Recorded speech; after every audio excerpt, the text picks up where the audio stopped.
Hey guys, so I finally am done with this Volcanic Fissure build, and I must say Volcanic Fissure is actually a really cool skill. Not only that it is melee, but it has range. It also scales better with range because of overlapping projectiles, but it can also kind of cheat because you can hit enemies from around the corner without those enemies even seeing you, or without even attacking you back, essentially. They will try to find who's doing damage and will finally discover you, but it is adding a lot of kind of safety, especially in Sanctum. You can kind of hide behind the wall and then curve the fissure around the wall and hit the enemies. But other than that, this is also a bit weird build, but in the end it actually turned out to be pretty nice and satisfying to map with. It's not really great for bossing. It should have around like 2 million DPS maybe. It's hard to tell because of overlapping projectiles. But this is also using Trinity, and this is scaling mostly cold and lighting damage. And I am playing Raider. I think having speed is pretty important for this league in general. So essentially speed is great and Raider is speed. Another thing, because I'm using multiple elements, Raider works really well as well, because Raider does have enemies lose minus 20% all resistances, and on top of that we also have Trinity, which does give penetration to all elements, and then a bit more penetration on the passive skill tree for all elements. And for the course I'm using Assassin's Mark, I did get a new body armor that I was working on getting attack crit chance body armor. That way I could drop the increased critical strike support and add some damage support instead. But in the end I didn't do that. I did not want to invest all of my remaining currents into that. There were a couple of other items that I could have improved. On the passive skill tree you probably could min-max a bit more and save like 1 or 2 passive points, but it's not gonna be a game changing. However, the defense is actually really surprisingly pleasant, and if this was any of the last two leagues, this character would be getting absolutely destroyed in like tier 14 plus maps. But in this league, it's fine. You can definitely notice that this league monsters are not as crazy and overtuned. I have a tiny bit of armor, like 1.7k armor, so it's not much. I do run granite, but it doesn't add all that much. Other than that, I do have grace, and I do have blind, and I do have obviously spell suppression, and I do have avoid elemental ailments 100% because this is Raider, so it's easier to get 100% elemental ailment avoidance, and it feels absolutely fine. Of course, 5.3k life is still a bit on the low side. You do need to play carefully, but I haven't died. I only died once in 2 days, and I have been doing tier 14 maps. Not that many. I haven't essentially started getting tier 16 maps as drops yet. I'm still slowly working on unlocking all my red tier maps. Not even unlocked all the yellow tier maps, so I don't want to rush too much. So in this video, you're not gonna see any like uber bosses or even like endgame bosses. But like I said, this build is not really for bossing. It's more of a mapping build, and it's like very pleasant for mapping. Another thing, the damage only starts to feel a bit lacking once you start doing like tier 14 plus maps and run modifiers that add some kind of defensive modifiers to monsters, like all resistances or endurance charges or take less damage from critical strikes, stuff like that.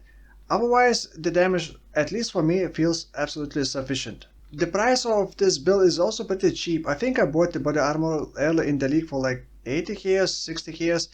It was already 6 linked with all the modifiers that you see. The weapon I upgraded only once. Initially I paid 1 gears for like 700 weapon, 700 DPS weapon, and this one is 1022 DPS weapon. Elemental DPS weapons are pretty cheap, and you essentially want to look for like cold and lighting damage. Okay, I did get a cluster jewel on myself with the overload, which can be a bit pricey. Yeah, it's around 60 here, just overload. You essentially want to fortify. Well, I guess that's another defensive layer. And other than that, it doesn't have anything expensive. Obviously, all the items can still be improved, and you can squeeze out a bit more damage out of all of the items, but yeah, it doesn't really have anything else special. The point blank, I guess, is pretty useful because the projectiles, they don't travel far away, although I'm not sure if the projectile distance is counted in the z-axis. So probably not, so it's just counting the x and y axis. So point blank should get full power. Now one thing, projectile speed has no effect on Volcanic Fissure. It has been confirmed by Bex, who confirmed with the devs. Area of effect does increase the projectile spread and increases the projectile projectile hit size. And I'm not sure what is better, to get the lower AoE or to get more AoE. Obviously for clearing you will want more AoE, and the more AoE is also going to affect, like generic AoE is also going to affect the Herald of Ice, which is, by the way, I'm using Herald of Ice instead of Herald of Ash because I'm not using like massive physical weapons, so I'm not getting that much from Herald of Ash. And besides, it's always cool when you can add some MTX to your Herald. I'm gonna talk more about my items, the skills, links, passive skill tree. As always, all the information and path of building import code will be in the description. Talking about path of building, these are the numbers. The ground fissure is only 400k DPS, but projectile each doing around 260k. And this is like with only 10% shock. Sometimes you shock for like 20%, but I did not want to add too much. Don't pay attention to that. This is always gonna use the maximum possible, not what you enter. So around 260k per magma ball, and it releases 7 projectiles. I did get the helmet enchantment. I'm not sure if it's needed. Some people probably would prefer, like, I believe you can get speed for Fissure. For me, I don't feel like I need more speed for the Fissure. The mana could be an issue, so you absolutely want to avoid maps with the cannot leech, because this build relies on mana leech. Although you could tweak a couple of things and fix the mana through other means. Right, so let's talk about the items a bit more. So like I said, the weapon is 1022 DPS. I think I paid 10 years for this, so it's like very cheap. You do want to search for mace. At least I went with the mace because the overload works with the mace and staff. Or you could just use fortify support, I guess. This is Raider, so I'm by default getting 50% chance to avoid elemental ailments while phasing, and I'm always phasing. Also easy to cap spell suppression because you get 40% base. You get boots like that. Eldritch Implicit can roll chance to avoid elemental ailments, and then you can just bench craft, avoid elemental ailments, and that's it, done. Like I said, 50 from the Ascendancy, and then from these ones you get a bit more, and then all you need to get is on the boost, and that's it. Now to cap spell suppression is also very easy. Pick up these, done. And then obviously the mastery critical strike chance. Now because I couldn't get a higher base crit chance weapon, so the crit chance is a bit difficult to get enough, because with this you really want a high enough critical chance, because while Volcanic Fissure does absolutely is amazing, I love this while Volcanic Fissure, but it rolls critical strike chance on when you click the button. It either all of the hits will crit or none of them will crit.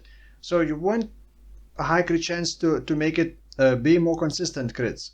That's also why I'm not using the best damage support gems. If you want the best damage support gems and not use Val Volcanic Fissure, you may want to use like a Multi-Strike, Immolate even, but like Multi-Strike is not going to affect Val Volcanic Fissure, so I'm not using anything that would not affect Val Volcanic Fissure. And also I need to balance my Trinity, so I cannot just go blindly and add whatever I want.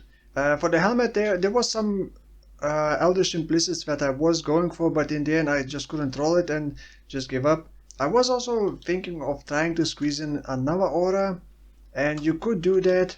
You could add like Hatred. This is level 92. You could reach a bit higher level, get Small Cluster Jewel, which would give you like increased reservation efficiency for Grace or for like Hatred, and then add Hatred. Just make sure that adding that will not screw up the Trinity. The anointment, you may actually want to anoint something with crit chance maybe. Just make sure that your crit chance is not only affecting melee, because projectiles will not scale with stuff that only gives crit chance to melee. So for example, these nodes, increased melee critical strike chance, will only affect the fissure and not the projectiles. Same goes for all the other things that like point blank obviously is only going to affect projectiles. LMP and GMP is also only going to affect projectiles and not the initial hit damage. It's not going to lower the initial hit damage. So for the body armor, ideally you would probably want something like this. Attack crit chance and life and even more life. Strength was also kind of a challenging thing to get. And intelligence. I actually use Fertile Mind to transform the dexterity into intelligence, so I don't need to worry about intelligence. But you may want to also get intelligence, which is easy to get. So on most of my items I try to get strength. This just got lucky, it has strength. This is like very basic, right? It just has life and strength and some resistances. So the helmet could be definitely improved. The gloves could be improved. You may also want to try to get Intimidate somewhere. Yeah, Intimidate increases attack damage.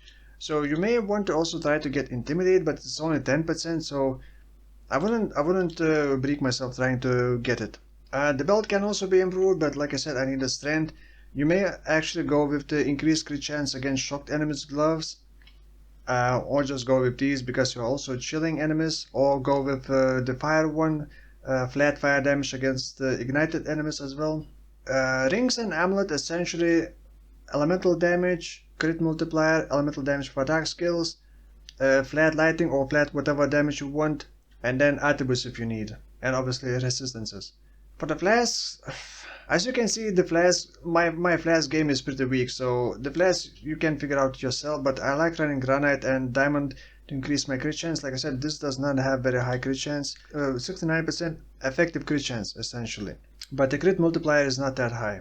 Now the skills, Volcanic Fissure, this one is even without equality, but it just increases the fire damage, so it's not a big deal.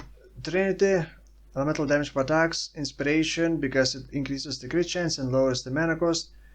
Cruelty is not ideal, but coloring this with free of colors would be annoying. And also, I didn't really want to lower my cold and lightning damage, and adding Immolate would give more damage, or adding Concentrated Effect would give a lot more damage. However, I didn't really want to reduce my AoE essentially. And then lastly, increase critical strike support. If you got attack crit body armor, you may replace this with something else like Conk Effect, or even increase crit damage support. Cast on Death Portal surprisingly wasn't really needed that much. Like I said, I only died 13 times with this. Only 13 deaths. Next, I also am using Ancestral Protector, which is linked to just a couple damage support gems.